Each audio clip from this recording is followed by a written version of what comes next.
दोस्तों, मैं हूं आपका फ्रेंड जय कुमार। आज हम बात करेंगे अध्याय 6 के ऊपर। अध्याय 6 में आता है ध्यान योग। इसमें पूरे अध्याय में मन और अपने इंद्रियों को कैसे कंट्रोल किया जाए उसी के बारे में बताया गया है। चलो स्टार्ट करते हैं। भगवान श्री कृष्ण भगवान का नाम लेके बोलो श्री कृष्ण कन्हैया लाल की जय। पहले अध्याय में आता है कि भगवान कहते हैं जो पुरुष अपने कर्म फल के प्रति अनासक्त है और जो अपने कर्तव्य का पालन करता है वही सन्यासी और असली योगी है। वह नहीं जो अग्नि जलाता है न तो कर्म करता है। भगवान कहते हैं जो पुरुष अपने कर्म फल के प्रति अनासक्त है, अपने हर रोज का कर्म करता जा रहा है लेकिन फल की आशा नहीं रखता है और अपने कर्तव्य का पालन करता है, वो कौन सी भी पोजीशन पर है अपने कर्तव्य का पालन करता है। वो जॉब कर रहा है तो उसका कर्तव्य उसके बॉस ने जो बोला है उसको उसका करना है, तो वो उसका कर्तव्य है। आप घर में हो, आप पति का कर्तव्य निभाओ, आप फादर का कर्तव्य निभाओ, आप अपने बेटे का कर्तव्य निभाओ। वो आपका कर्तव्य का पालन करना है लेकिन किसी से आशा नहीं करता। वही कौन है? असली योगी है, वही योगी। और वह नहीं जो न तो अग्नि जलाता है न तो कर्म करता है। ऐसा भी नहीं दोस्तों, वो नहीं कभी संन्यास ले लिया लेकिन वो अग्नि नहीं जलाता और कर्म भी नहीं करता है, वो नहीं दोस्तों। एक इंसान था दोस्तों, वो एक आश्रम में जाता है, बोलता है मैं संसार छोड़ना चाहता हूँ, मुझे सब नहीं अच्छा लगता है। तो उसको बोला गया कोई बात नहीं, आ जाओ यहाँ पर। तो गया, उधर आश्रम में चला गया। तो फिर एक दिन तो उसको अच्छा लगा, फिर दूसरे दिन वो सब खाना वाना सबने खा लिया। तो दूसरे दिन आश्रम वाले ने बता दिया आप थोड़े बर्तन मांज दो। सबने खाना खा लिया, सब बहुत सारे शिष्य थे दोस्तों। तो उसको बोला गया आप बर्तन बांध दो। वो बर्तन मांज रहा है, वो सोच रहा है क्या है ये सब तो छोड़ने के लिए मैं यहाँ आया था। फिर वो आश्रम वाले को कहता है मुझे ये सब नहीं करना है, मुझे बर्तन नहीं मांजने, मुझे संन्यास लेना है। तो तुरंत उसको बोला कोई बात नहीं, आप बर्तन मांजना नहीं, आप थोड़े बहुत रूम की साफ सफाई कर दो। वो सोचता है क्या है ये सब, तो मेरी बीवी भी मुझे घर पे कराती थी। तो फिर बोलता है, तो वो सोचता है ये सब क्या है, बोले मुझे ये सब नहीं करना है। तो किसी ने उसको बताया कि आप ऐसा काम करो, आप गुरु बन जाओ। बोले गुरु को कुछ नहीं करना पड़ता, सिर्फ जीभ हिलानी पड़ती है और आसन पे बैठे रहना है, ऐसी बात है।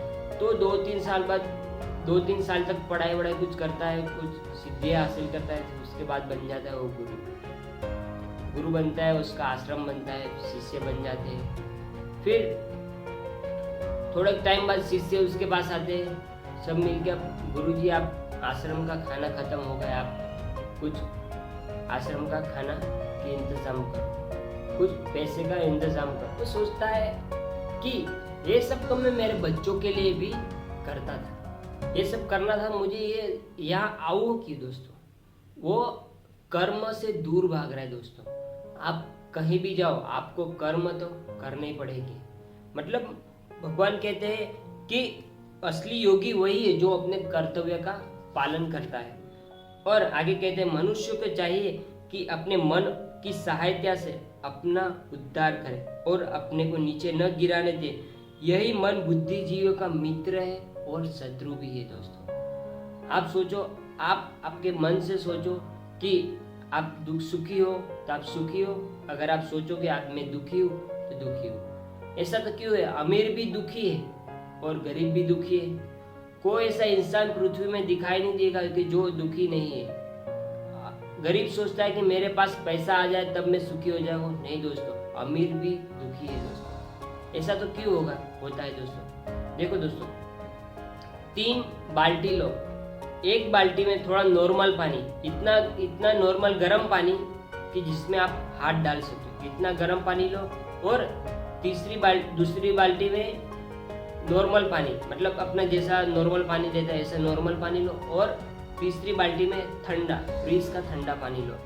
अब 2 इंसान को बुलाओ और जो गर्म पानी उसमें हाथ डाल ले। एक इंसान को बोलो कि एक गर्म पानी में हाथ डाले और एक इंसान को बोलो जो फ्रिज का ठंडा पानी उसमें हाथ डाले।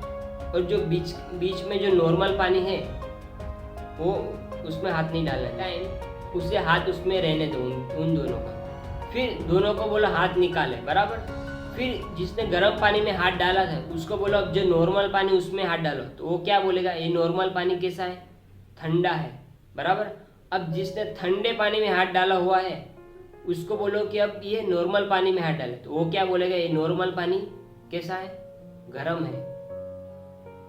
देखो दोस्तों, वो नॉर्मल जो पानी ना तो ठंडा है ना तो गर्म है, लेकिन दो इंसान बोल रहा है, एक इंसान बोल रहा है कि ये पानी गर्म है और दूसरा इंसान बोल रहा है कि ये पानी गर्म है। तो इसका मतलब क्या हुआ दोस्तों, कि वो तो पानी गर्म भी नहीं और ठंडा भी नहीं। तो इसी तरह हमारे संसार में सुख भी नहीं और दुख भी नहीं, ये पूरा संसार नॉर्मल है दोस्तों। कोई कहता है कि ठंडा है, कोई कहता है गर्म है, कोई कहता है सुख है, कोई कहता है दुख है। नहीं दोस्तों, सुख दुख जैसा कुछ नहीं, ये सब हमारी मन की इच्छा है और हमारी भावना है जो हमें तड़पाती है दोस्तों। आपका शत्रु कोई नहीं, सिर्फ आपका मन ही है। और आगे कहते हैं, जिसने मन को जीत लिया उसी के लिए मन सर्वश्रेष्ठ मित्र है, क्योंकि ऐसा नहीं कर पाया उसके लिए मन सबसे बड़ा शत्रु है। मतलब जिसने अपने मन को जीत लिया वो सबसे बड़ा उसका मन मित्र है, किंतु ऐसा नहीं कर पाना उसके लिए शत्रु, मन सबसे बड़ा शत्रु है। मतलब अपना जो माइंड है ना, जिसका माइंड कंट्रोल में है उसके लिए उसका माइंड उसके लिए फ्रेंड है बराबर। जिसका माइंड अनकंट्रोल है वो उसके लिए शत्रु है दोस्तों। एक उदाहरण लेते हैं, एसी आपके रूम में लगाई है, वो आपकी फ्रेंड है। कब आपकी फ्रेंड है, जब आपको उसको आप रिमोट से कंट्रोल कर सकते हो, तब वो आपकी फ्रेंड समझ लो बराबर। जब आपके पास रिमोट नहीं तब वो आपके लिए नुकसान कर सकता है। इसी तरह हमारा माइंड भी दोस्तों, हमारा माइंड भी हमारे लिए मित्र है और हमारे लिए शत्रु है। कब है, जब हम उसे कंट्रोल कर सकते हैं। और आगे कहते हैं, वह व्यक्ति आत्म साक्षात्कार को प्राप्त तथा योगी कहलाता है जो अपने अर्जित ज्ञान तथा अनुभूति से पूर्णतः संतुष्ट रहता है। ऐसा व्यक्ति अध्यात्म को प्राप्त तथा जितेंद्रिय कहलाता है। वह सभी वस्तुओं को, चाहे वो कंकड़ हो, पत्थर हो या कि सोना हो, एक समान देखता है दोस्तों। इसमें भी वही जितेंद्रिय क्या आता है, ऐसा व्यक्ति अध्यात्म को प्राप्त तथा जितेंद्रिय कहलाता है और अनुभूति से पूर्णतः संतुष्ट है। जो अपने अर्जित ज्ञान, आपने गीता का ज्ञान लिया और उसी के ऊपर संतुष्ट हो, पूर्णतः संतुष्ट हो, वही इंसान जितेंद्रिय है। मतलब उसने हायर टेस्ट ले लिया दोस्तों। एक बार हमने बात की थी पानी और मैंगो सिप, जिसने मैंगो सिप पी लिया वो पानी नहीं पिएगा दोस्तों। एक बार आपने अच्छा टेस्ट कर लिया, जिसने बासमती चावल खा लिए और अब साधारण चावल को नहीं खाएगा दोस्तों। इसी तरह आपने एक बार हायर टेस्ट ले लिया, फिर आप इस संसार आपको तुच्छ लगेगा। इसमें आप मोह माया जाल में नहीं फंसोगे दोस्तों, क्योंकि आपको मालूम है ये सब माया है, ये सब कुछ नहीं दोस्तों। जिसने मन को जीत लिया वही राजा है दोस्तों। फिर अर्जुन भगवान से कहता है, हे मधुसूदन, भगवान को मधुसूदन कहते हैं, आपने जिस योग पद्धति का संक्षेप में वर्णन किया है वह मेरे अव्यवहारिक तथा असहनीय है।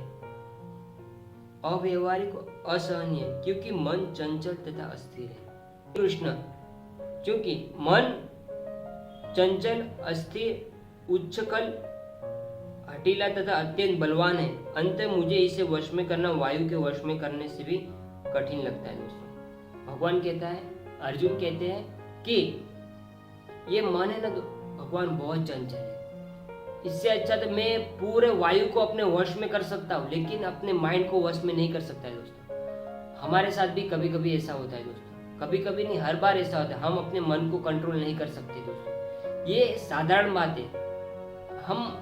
हम अपने आप को इतना हीन मान लेते हैं कि मैं मेरे मन को वश में नहीं कर सकता, मैं बहुत वो हूँ। आप अपने आप को खराब समझने लगते हैं। नहीं दोस्तों, ये प्रॉब्लम सबके साथ होती है।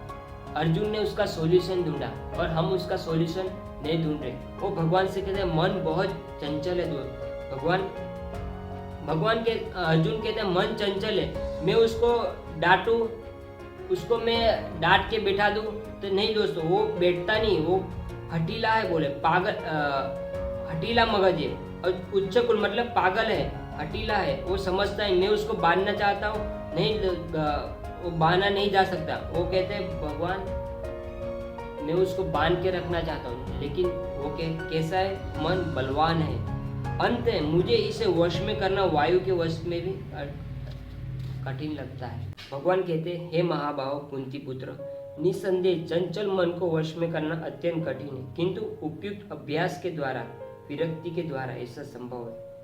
दोस्तों, भगवान कहते हैं आप अभ्यास करो, कुछ ज्ञान लो, तब आपके मन को आप कंट्रोल कर सकते हो। ज्ञान कौन सा लेना है दोस्तों, क्या करना है और क्या नहीं करना है। हमारे जीवन में ऐसा नियम होना चाहिए, क्या करना चाहिए, क्या नहीं करना चाहिए। दोस्तों, मैंने एक वीडियो में बताया था कि नशा नहीं करना है, मांसाहार नहीं करना है, जुआ नहीं करना है, व्यभिचार, पर स्त्री नारी से दूर रहना है दोस्तों। और क्या करना है, नाम, सत्संग, कीर्तन, गीता का पठन और अच्छे अच्छे वीडियो देखना है, गीता के बारे में सुनना है दोस्तों, क्योंकि आप आपके मन को हायर टेस्ट दोगे तभी वो सब फालतू आपको लगेगा, क्योंकि आपने एक बार अच्छा टेस्ट कर लिया तो आप दूसरी चीज नहीं हाथ लगाओ। उसी तरह मेरे चैनल को भी सब्सक्राइब कीजिए, ताकि मैं ऐसे अच्छे वीडियो देता रहूंगा, तो आपके माइंड को भी अच्छा अच्छा मिलता जाएगा, हायर टेस्ट मिलता जाएगा, फिर आप ऑटोमेटिकली नशा, मांसाहार, जुआ, व्यभिचार से दूर हो जाओगे दोस्तों। इसी तरह आप लगातार अपने, भगवान कहते हैं, किंतु उपयुक्त अभ्यास क्रम के द्वारा, विरक्ति के द्वारा ऐसा संभव, लगातार क्या करना है, क्या नहीं करना है, उसके ऊपर ध्यान दो दोस्तों। इसलिए मेरे चैनल को सब्सक्राइब किया, अभी तक आपने सब्सक्राइब नहीं किया तो सब्सक्राइब कीजिए, ताकि आने वाली वीडियो का नोटिफिकेशन सबसे पहले आपको मिलता रहे, और आपके लगातार ऐसी बातें आपके माइंड के ऊपर पड़ेगी तो आप आपके मन को कंट्रोल कर सकते हो दोस्तों।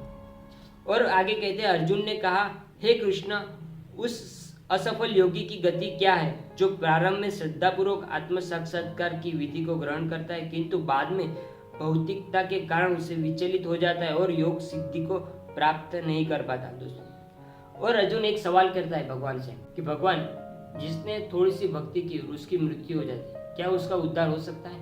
भगवान कहते हैं डेफिनेटली हो सकता है।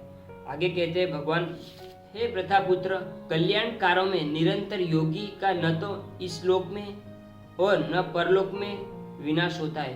हे मित्र, भलाई करने वाला कभी बुराई से पराजित नहीं होता है। भगवान कहते हैं कि जो लगातार कल्याण के कारण निस्वार्थ भाव से दूसरों को हेल्प करता है और अच्छे कल्याण के कार्य करता है, वो उसका इस लोक में या परलोक में, इस पृथ्वी पर भी उसका कभी विनाश नहीं होता है दोस्तों। और कहते हैं भगवान अर्जुन से, हे मित्र, भगवान अर्जुन को कहते हैं, हे मित्र, भलाई करने वाला कभी बुराई से पराजित नहीं होता। आप हमेशा लोगों की भलाई करते जा रहे हो, आपको कोई नहीं हरा सकता, आप बुराई से पराजित नहीं हो सकते। और भगवान आगे कहते हैं, असफल योगी पवित्र आत्माओं के लोक में अनेक वर्ष तथा भोग करने के बाद यदा सदाचारी पुरुष के परिवार में या तो धनवान के कुल में जन्म लेता है दोस्तों। अर्जुन ने सवाल किया था कि उसका जो इस जन्म में अच्छे कार्य करता है लेकिन उसको भगवत प्राप्ति नहीं हुई, तो उसके बाद अगले जन्म में क्या होता है। देखो दोस्तों, आप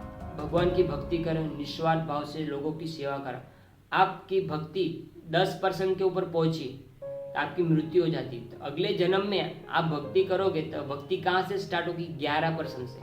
आप 90% में आपकी मृत्यु हो जाती है तो अगले जन्म में आपकी भक्ति कहाँ से? 91% से स्टार्ट होगी दोस्तों। इस जन्म में किए हुए कर्म आपको अगले जन्म में भी काम में आते हैं दोस्तों। वो कहते हैं ना, ये आदमी इतना दुखी क्यों, उसके अगले जन्म के कर्म है। इसी तरह आप इस जन्म में बुरा करोगे तो आपको अगले जन्म में भी भोगना पड़ेगा। इसीलिए इस जन्म में अच्छा करोगे तो आपको अगले जन्म में भी अच्छा रहेगा।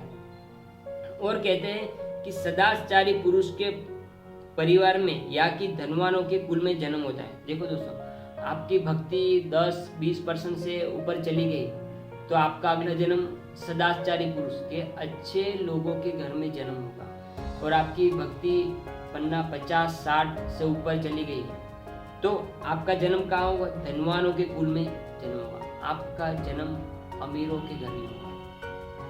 ऐसा कहीं कहा जाता है दोस्तों, किसी का अमीर के घर में बच्चा पैदा हुआ तो उसको कहते हैं कितना नसीब वाला है, क्योंकि जन्मते ही उसको कितना सारा मिल गया है दोस्तों। उसका ये जो मिलना उसके अगले जन्म के कर्म, हम भी अच्छे कर्म करते जाएंगे, हमारी भक्ति जिस लेवल पे पहुंची इसलिए हम किसी प्रकार से हमारा अगला जन्म अच्छा होता जाएगा दोस्तों। और किसी की भक्ति 95 से ऊपर चली गई, उसकी मृत्यु हो जाती है, तो अगला जन्म उसका कहाँ होता है दोस्तों? योगियों के घर में जन्म होता है उसका, क्योंकि जन्मते उसको ज्ञान की बातें सब मतलब उसको इतना आसानी से फिर आगे पहुंच सकता है दोस्तों। इसी तरह हमारा अध्याय खत्म होता है। और इस अध्याय में हमें क्या सीखने को मिला? इस अध्याय में हमें ध्यान रखना चाहिए कि पहला कि हमें हमारे कर्तव्य का पालन करता रहना चाहिए, और हमें दूसरा चंचल मन को अपने वश में रखना चाहिए दोस्तों। और कैसे होगा? लगातार ज्ञान से, लगातार अच्छी वीडियो देखते रहो, उसी से हमारा माइंड कंट्रोल रहेगा और आपने अच्छे कर्म किए वो वेस्ट नहीं जाएंगे। इसी तरह भगवान की भक्ति करते रहो और भगवान को प्रसन्न करने के कार्य करते रहो। थैंक यू दोस्तों। कैसी लगी आज की वीडियो कमेंट में जरूर बताएंगे और लाइक करो ताकि मुझे भी मेरा हौसला बढ़े। थैंक यू दोस्तों, मिलते हैं नेक्स्ट वीडियो में।